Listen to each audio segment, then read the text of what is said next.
Maria-Sol, François, Gérard, Alexandre, c'est à vous. Bonjour à tous, toutes. Merci aux organisateurs de nous avoir confié cet axe qui nous a quand même fait travailler beaucoup. Et on n'arrive même pas à leur en vouloir. C'était tout à fait intéressant, cette façon d'organiser ce congrès. Alors nous étions en charge de réfléchir et d'animer ensuite l'axe économie et performance.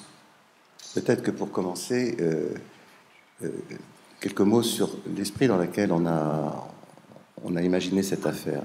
On est parti d'une idée assez simple, c'est que pendant très longtemps, l'économique, la gestion,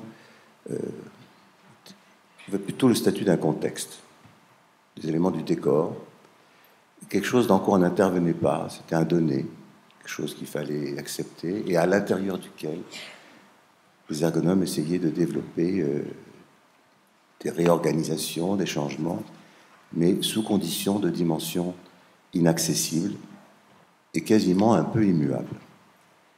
Et on est passé, dans ces dernières années, d'une compréhension de l'économique comme un contexte à une dimension de l'économique comme un domaine, et donc comme un champ dans lequel on avait légitimité, voire obligation progressivement d'intervenir.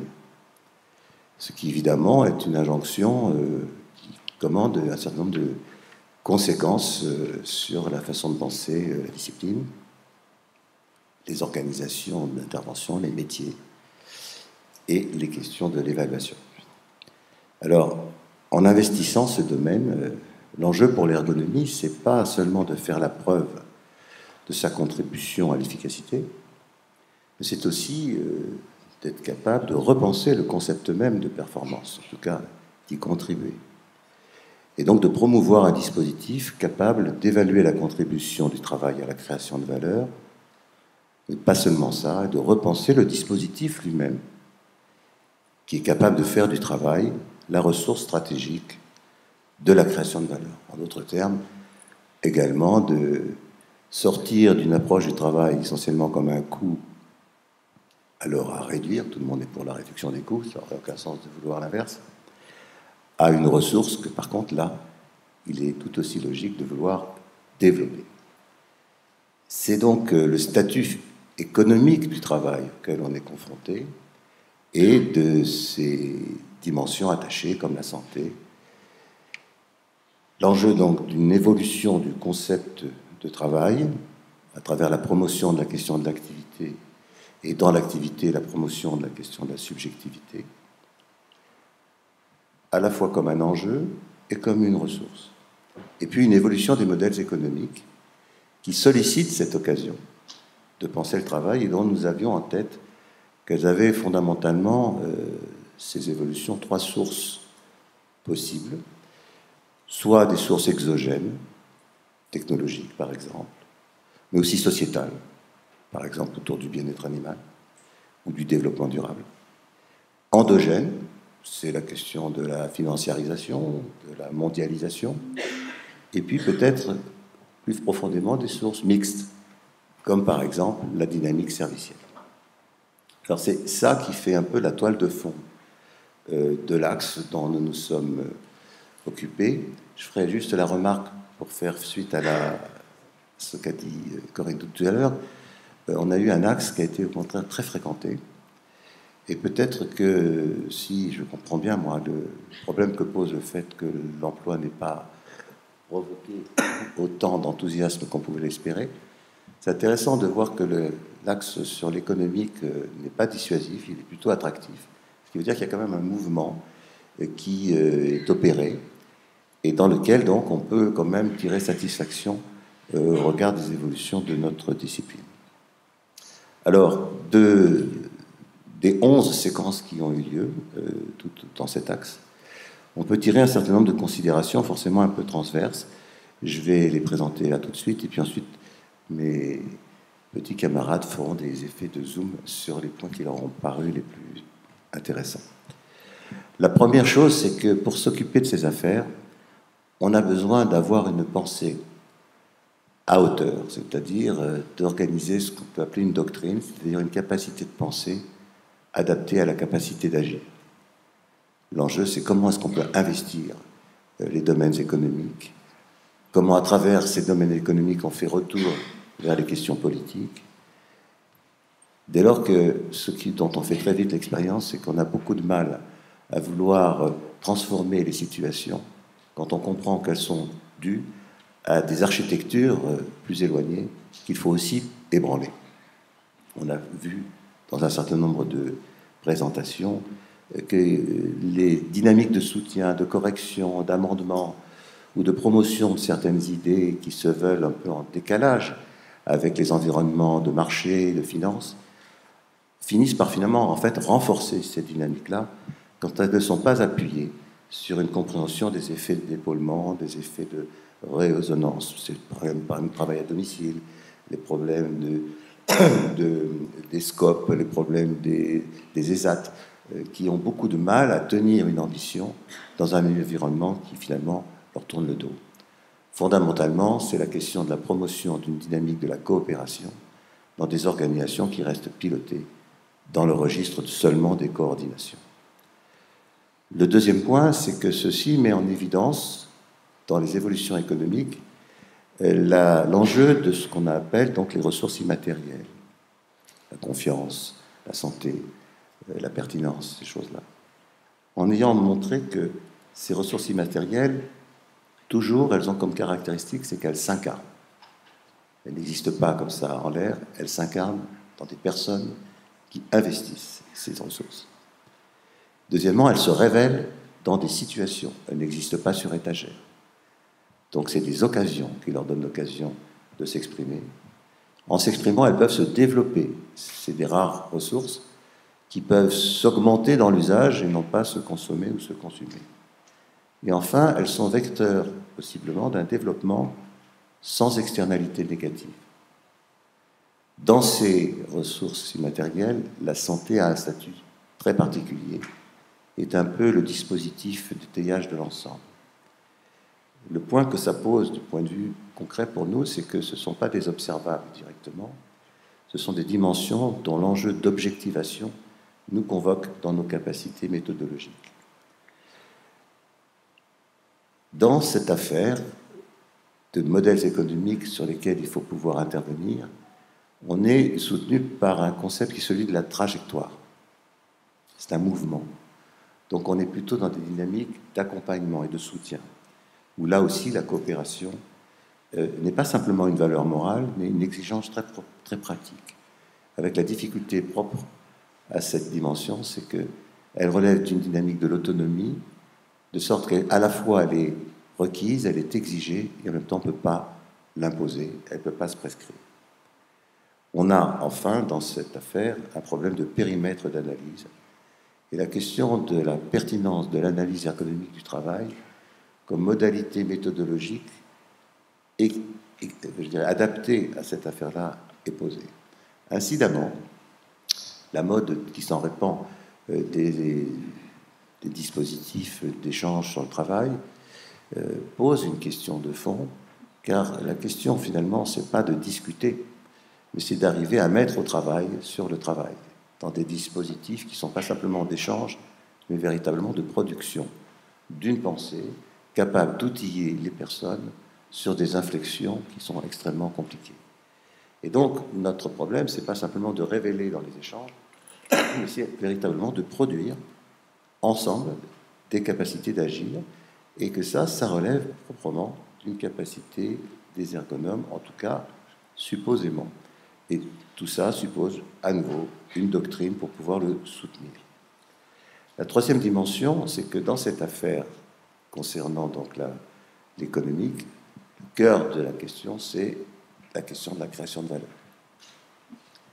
Et la question qui a été posée, ça a déjà été évoqué, c'est celle du périmètre. Quelle valeur mesurer sur quelle échelle? Le développement durable, les dimensions sociétales, pose de vraies questions de la limite de ce qu'il convient de regarder et a été souvent posée par les participants la question de savoir en quoi est-ce que ça nous regarde au sens professionnel, qu'est-ce qu'on a à faire là-dedans, pas simplement sous l'angle de qu'est-ce qu'on est capable d'y faire, mais quand bien même, quelle légitimité on aurait à y être. Il est essentiel, de mon point de vue, qu'on garde la question ouverte. Ça ne peut pas se régler comme ça en disant « évidemment que si ». Non, ce n'est pas évident. Et il faut garder cette question vive, parce que c'est elle qui nous permettra d'avancer dans les capacités qu'on développera d'y faire quelque chose, en restant inquiet des limites dans lesquelles il faut se tenir. C'est la question donc des échelles à laquelle il faut penser l'intervention. Ce n'est pas très facile de savoir ça, ça se cherche. Et il faut convenir que ce que nous avons réussi dans ces différentes séances, c'est à s'accorder sur la nécessité de s'accorder sur les échelles, mais qui n'est pas acquise d'avance. On a ici, au sens propre, une clinique qui se met en place, parce que du fait même de ces dimensions immatérielles, de cette idée que c'est dans les événements que ça se révèle, que c'est dans les sujets que ça s'incarne, on est sur des problématiques d'un singulier exemplaire qu'il s'agit donc de développer. Ça concerne, j'insiste, le cœur de la question du développement durable, du service et du sociétal.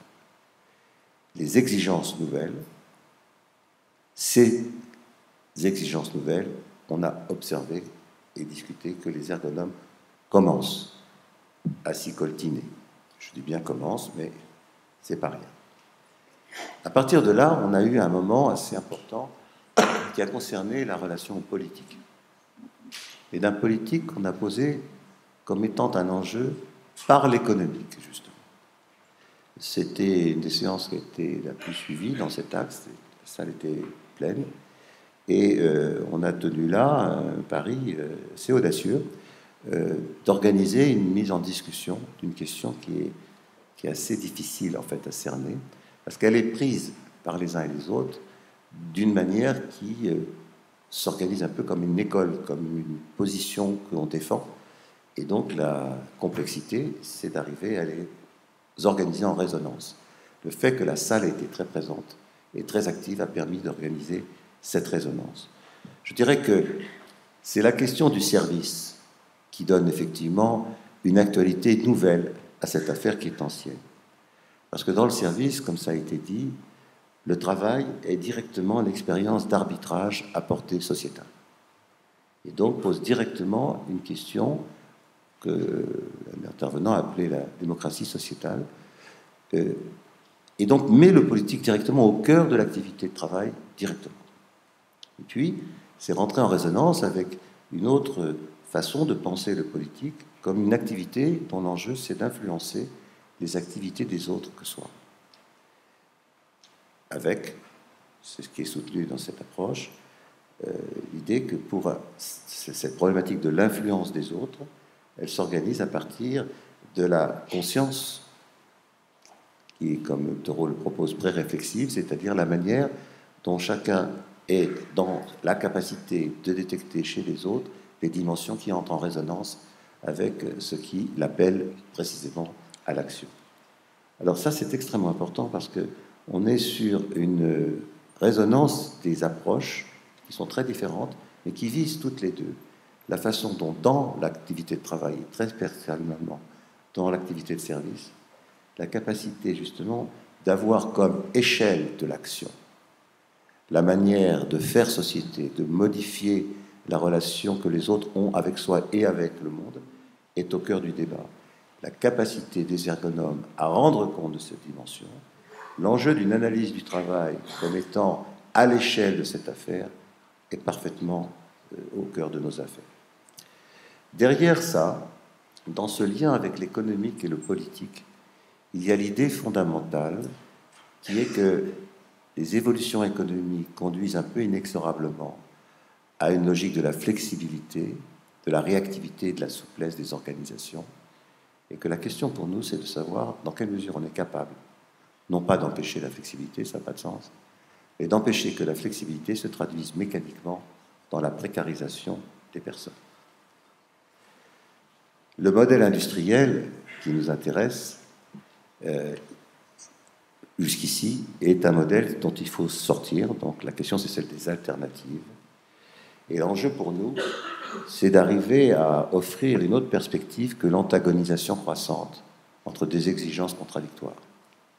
On s'est intéressé à cet endroit-là, particulièrement à la question des abattoirs, dans la chaîne, dans la filière dite de la viande, dans l'agriculture, où se concentre à la fois une logique économique classique, organisée autour du concept de chaîne de valeur, qui met les contributeurs en tension entre eux, en compétition, et les étouffe, à quoi vient s'ajouter maintenant des exigences de la société de faire du bio, d'être respectueux de la nature, de la vie, et à travers l'animal, et qui sont vécues dans les entreprises comme autant de contraintes qui ajoutent à des contraintes et qui reportent à l'infini, c'est-à-dire à jamais, la possibilité de prendre en considération les questions du travail, qui finalement encaissent toutes ces tensions et les font vivre dans les corps que ça épuise. C'est comme ça que les gens, dans les situations en question, vivent ces affaires. Et que pour intervenir, il faut soit faire la police, donc accentuer l'antagonisation des enjeux, avec des chefs d'entreprise qui vous répondent si c'est ça, on va fermer, ou arriver à sortir de l'antagonisation, et c'est tout l'enjeu notamment des préventeurs et des ergonomes, de pouvoir penser autrement cette mise en perspective, et qui suppose de parier sur la capacité du travail à dénouer cette tension. S'agissant par exemple de la question du bien-être animal, de ne pas se laisser enfermer dans la question du bien-être animal, mais de pointer l'enjeu de la qualité de la relation à l'animal, qui est précisément la capacité professionnelle des éleveurs et des transformateurs. Ici, ce qui a été travaillé, c'est la résonance qu'il y a entre une chaîne de valeur qui organise le marché et la chaîne de production qui organise le séquençage de la production de ce qui va s'échanger. Conceptuellement, c'est la même chose. C'est une organisation qui repose sur la divisibilité du processus et donc sur l'absence d'activité réduite à des opérations. On est là au cœur, épistémologiquement, je dirais, de notre affaire, convoquée peut-être dans le noyau dur, dans ce qu'il y a de plus puissant dans nos affaires. Pour terminer, il me semble que ce que nous avons traité et appris peut-être entre nous, c'est qu'on a à redéfinir à qui on s'adresse, à qui on parle, qui est notre interlocuteur lorsqu'on se saisit des questions plus économiques. L'histoire, un peu chez nous, ça a été qu'on s'adressait dans ces affaires-là plutôt à quelqu'un perçu comme un employeur. Il s'agit de s'adresser à quelqu'un perçu comme un dirigeant et dont l'activité est précisément de tenir ensemble des dimensions qui ne sont pas de façon spontanément accordées, et à qui donc on reconnaît une activité de travail comme telle. Deuxièmement, de quoi on lui parle? On lui parle d'activité, c'est-à-dire d'une dimension de la valeur qui combine à la fois des aspects économiques, des aspects sociaux, mais aussi des aspects d'engagement psychologique du travail. La question qu'on a, c'est dans quelle mesure l'analyse ergonomique du travail est l'outil, ou si ça le reste, à quelles conditions de son évolution il peut conserver cette valeur. C'est une vraie question. Pour terminer, un point d'interpellation constant a été de se méfier ou de se protéger d'une tentation ou d'une invitation qui nous serait faite de prendre parti pour le bio, pour l'animal, pour la planète, contre, généralement, l'entreprise, la finance et autres. Et que l'idée, c'est qu'on peut faire ça tant qu'on veut, mais que du point de vue professionnel, ce n'est pas l'affaire. Et qu'il s'agit non pas de prendre parti, mais de prendre position. Et donc de tenir un point de vue, ce qui n'est pas la même chose. Et que tenir le point de vue du travail, c'est aujourd'hui, plus que jamais, une vraie exigence de la société. En ce qui me concerne, j'ai participé à un certain nombre de communications, d'ateliers, de symposiums. Moi, ce qui m'a interpellé, c'est le fait de voir que les questions économiques et de performance étaient toujours présentes, très indirectement ou sous-tendues, par exemple, à travers la question des enjeux liés à la conception des technologies émergentes, ou bien alors de manière beaucoup plus directe, comme par exemple une communication de notre collègue brésilienne qui nous montre comment des choix politiques et économiques ont pu avoir des influences très majeures sur les acteurs même de la santé et donc de manière indirecte sur les travailleurs eux-mêmes. Ou bien, et là je vais faire un focus assez rapide, ou bien de voir comment ces questions économiques impactent directement des structures, impactent directement des salariés et un certain nombre d'usagers autour de tous ceux qui travaillent, qui agissent sur les populations dites fragilisées.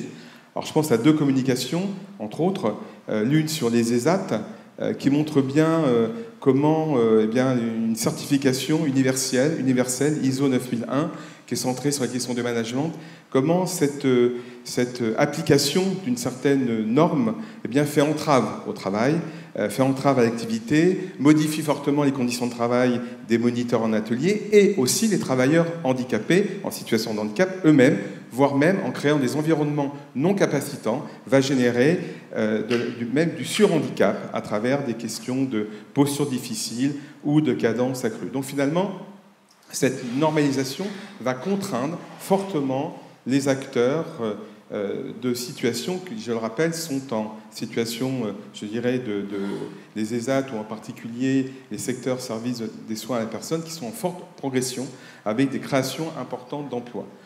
Deuxième exemple, c'est effectivement au niveau des services de soins à la personne, qui est un secteur qui est en crise, comme vous le savez, avec des taux d'absentéisme qui augmentent, avec des maladies professionnelles qui augmentent, avec des formes de pénibilité, et pas uniquement des pénibilités physiques. Et on voit bien que là, il faut retravailler autour de ce lien difficile entre des objectifs économiques et des objectifs de type médico-social.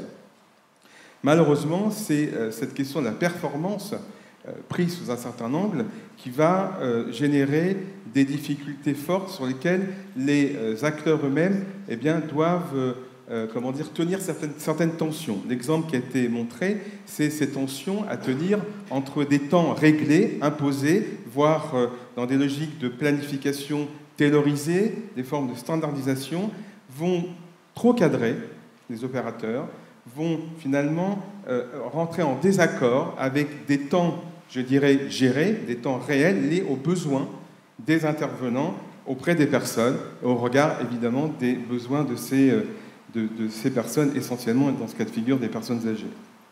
Et finalement, on se rend compte que eh bien, ça ne fonctionne pas, hein, même à partir des enjeux économiques qui sont imposés, ça ne fonctionne pas au détriment de la santé des personnes, de la santé également des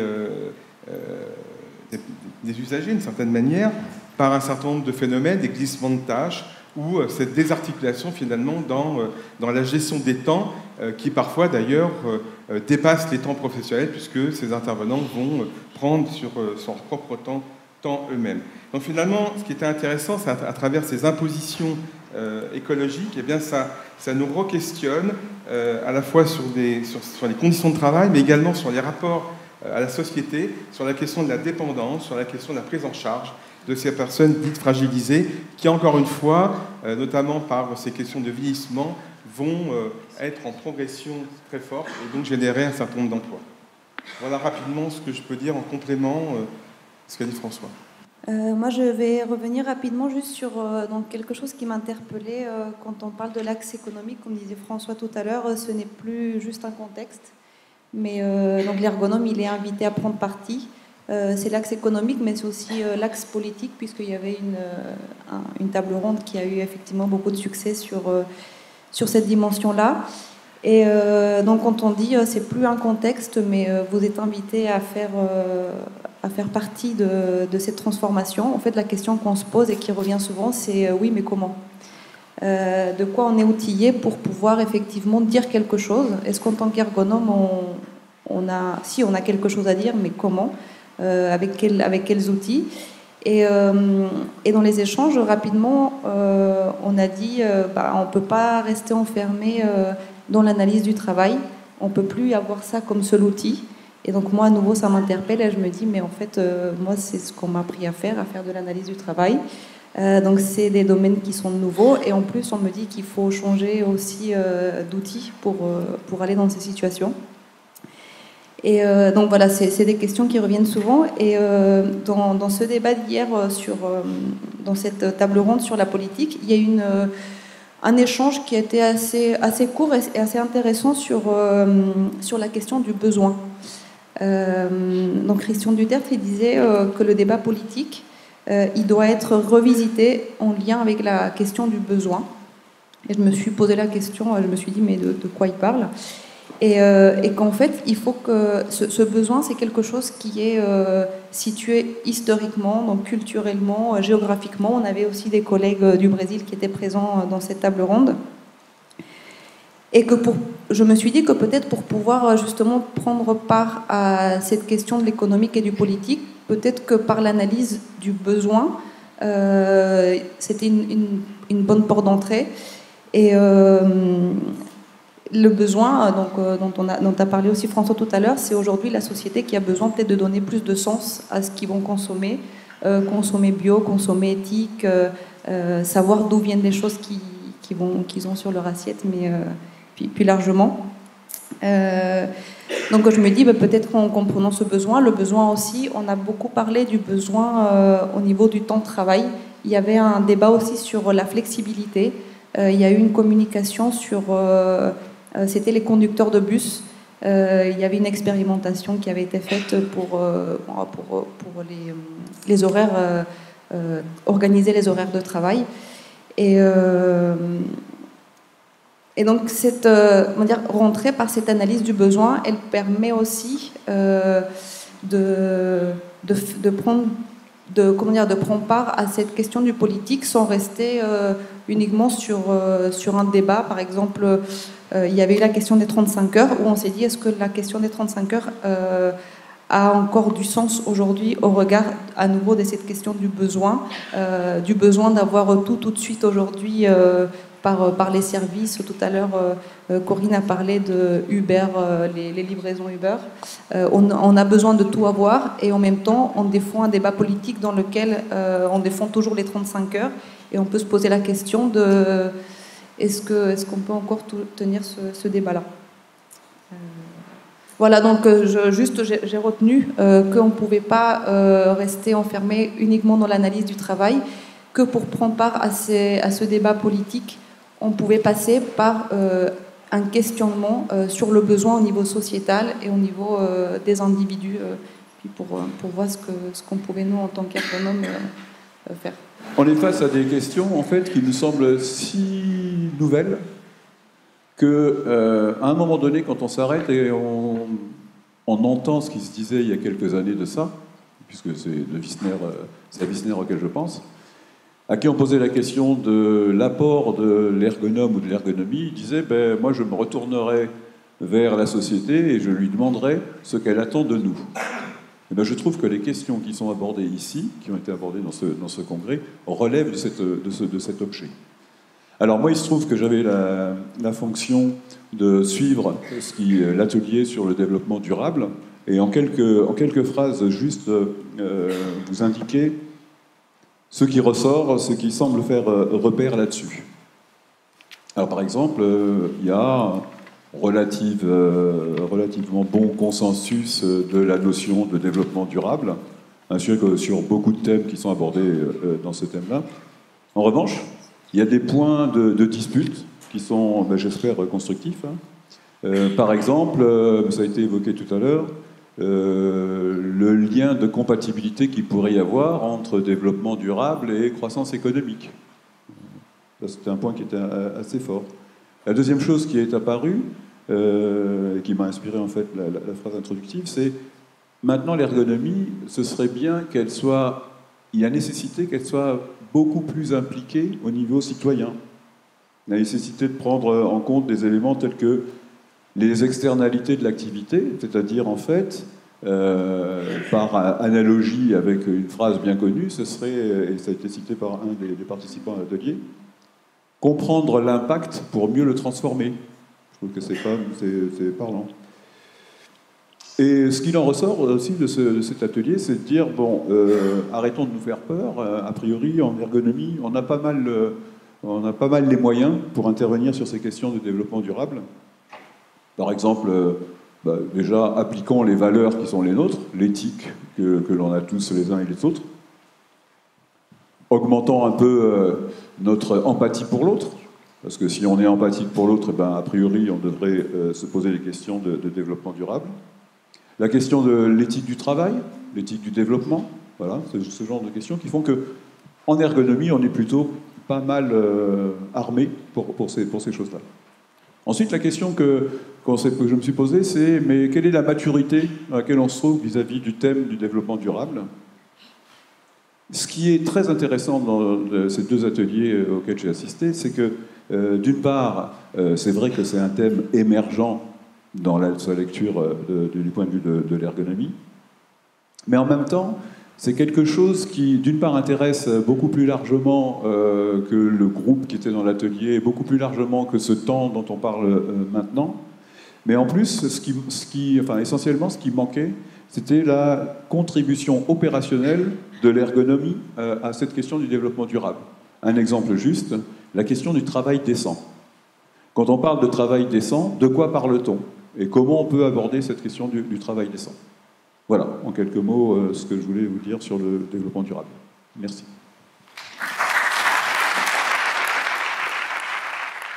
Donc on va prendre quelques questions. On prend juste 3, 4, 5 minutes pour... Oui, Pierre Falzon. Je voulais faire une remarque qui porte à la fois sur l'axe 1 et l'axe 2. J'étais très frappé dans la synthèse qu'a présentée Corinne tout à l'heure par son caractère travaillo-centré. Pas tellement par le fait comme elle le soulignait, qu'on ne parlait pas d'emploi, mais par le fait qu'on parlait que du temps interne au travail et pas du tout des arbitrages entre le travail et le hors-travail.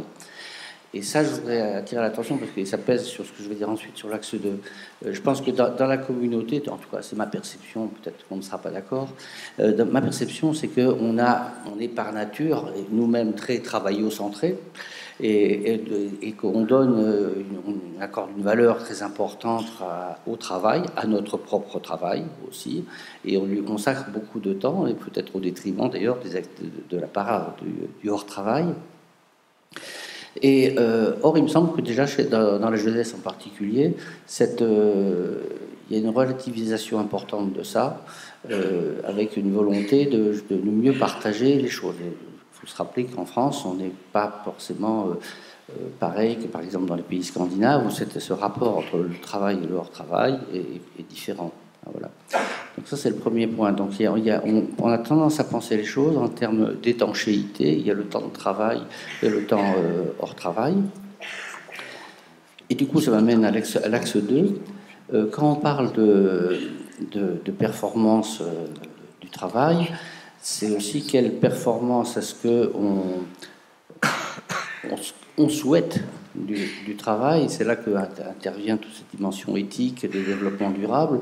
C'est-à-dire qu'il n'y a plus d'étanchéité aussi parce qu'il y a cette perméabilité d'enjeux sociaux, sociétaux, planétaires dans le contenu même du travail.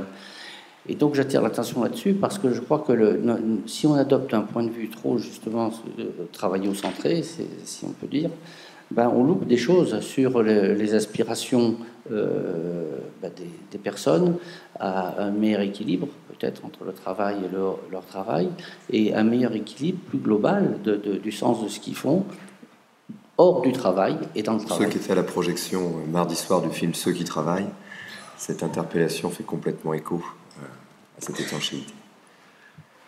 Daniel, en bas, on va faire rapide pour essayer de vous ménager un petit temps de pause après. J'aimerais abonder dans le sens sur ce qui vient d'être dit par Pierre. On parle du travail, du hors-travail, et on a une vision effectivement travaillo-centrée, et puis on se trouve en face d'un certain paradoxe. Dans la première restitution sur l'emploi, une des questions qu'on s'est posées, c'est de dire comment créer des emplois. On a moins parlé de la qualité de ces emplois et peut-être effectivement des effets externes. Et puis surtout, quand on parle travail salarié. Alors je me pose la question, plutôt on a toutes sortes on a beaucoup de réponses sur le fait que il n'y a pas que le travail salarié, il y a un travail non salarié dans la société. Alors, la question que je vois, pour éviter une fuite en avant, ce serait de dire, est-ce qu'on ne devrait pas en arriver à casser cette distinction travail et travail salarié, conditions de travail, etc., au travers du revenu de base universel qui permettrait à chacun de manger, de vivre, et puis de faire émerger ce nouveau monde. Parce qu'un deuxième paradoxe, c'est que dans les deux restitutions, j'ai eu l'impression qu'on voulait le construire et qu'on va dire quelle est la place des ergonomes pour la construction de ce nouveau monde, alors que moi je vois une contribution qui viserait à créer des marges de manœuvre pour que ce nouveau monde soit construit par les citoyens eux-mêmes et qu'il émerge sous des formes qu'on ne connaît pas aujourd'hui. Alors que derrière chacun des discours, on a l'impression qu'il y a une vision de construction d'un nouveau monde. Ok. Merci pour ce commentaire. Je suis désolé, juste un mot, parce que... Oui, rapide. Ça fait... Oui, mais je vais faire rapide pour dire que je suis un peu en désaccord avec la remarque de Pierre. Peut-être que je l'ai mal comprise, mais ce que je pense, c'est que justement, on n'est pas sur un travail-centré qui... rédirait la tension avec leur travail. On est plutôt, je pense, dans l'inverse. C'est dans une situation où les limites et les frontières du travail deviennent extrêmement floues, et de sorte que c'est plus un problème de centre. C'est un problème d'activité globale. On est dans une écologie humaine dont le travail au sens classique est un point d'organisation et de structuration forte, mais où on est interpellé justement sur la question du périmètre à regarder, et où les équilibres entre le hors et le dedans, d'un certain point de vue, n'ont aucun sens. Parce qu'il n'y a pas de dehors et il n'y a pas de dedans. Et alors, par contre, ça pose un sérieux problème pour la question de savoir qu'est-ce qu'on va regarder.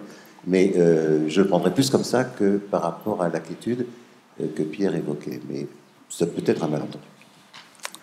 Merci beaucoup.